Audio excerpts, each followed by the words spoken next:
The following report is brought to you by Crypto Crew team member Nancy Marietta. Bigfoot of Lincolnville, South Carolina. First came the awful smell. Then they could see the red eyes watching them from the woods. It all seemed to start on June 24th, making the summer of 1970 one to be remembered. Lincolnville was a small town, heavily wooded, near the Ashley River and Lake Moultrie. With not much around town to entertain the children, they would meet up at the witness's house and usually play hide and seek.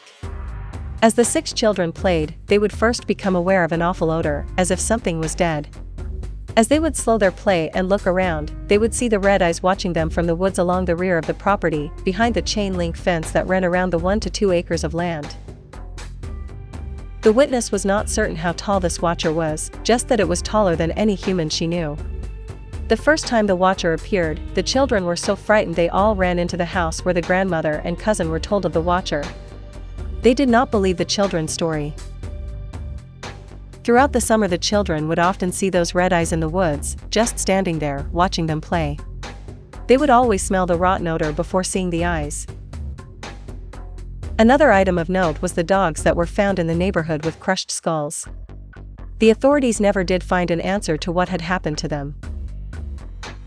One night, the witness and her best friend decided they were going to camp out in the mobile home that stood on the backside of the property.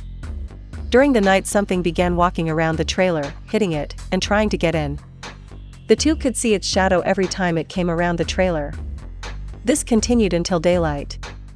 As soon as the intruder seemed to have left, the two hit the door running for the house. Another night, the family was woken by a loud thud on the side of the house. Her twin brother came out of his bedroom screaming because it was at his window. Everyone went outside. They could hear it running from the house. They listened as the slow, heavy footsteps reached the fence, went over it and into the woods. They didn't see it, but they could hear it. The experiences and watching became so bad, the children stopped playing outside. In the fall, probably in October, the witness had a sighting of what the red eyes were. The family has been leaving a light on the well to keep the pump from freezing. The young girl was told to go out in the early morning and turn off the light. As she was doing so, she became aware of a figure in the early morning sunshine. It looked like an ape standing on the other side of the fence watching me. It was tall, a grayish-brown color. The conical-shaped head had a sloping forehead, a protruding brow line with hooded eyes. The powerfully built figure was just standing there watching her, just kind of rocking side to side. The girl backed away towards the house, never taking her eyes off the figure until she got to the door. When she turned around after going inside, the creature was gone. A young girl who lived up the street said she saw a creature with a lot of hair, looking in her window one night. The watcher remained in the area for around 6 months.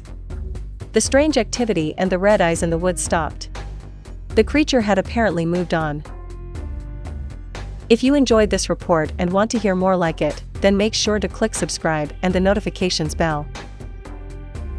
Visit our website at thecryptocrew.com for continuing coverage of all things Bigfoot and cryptid related.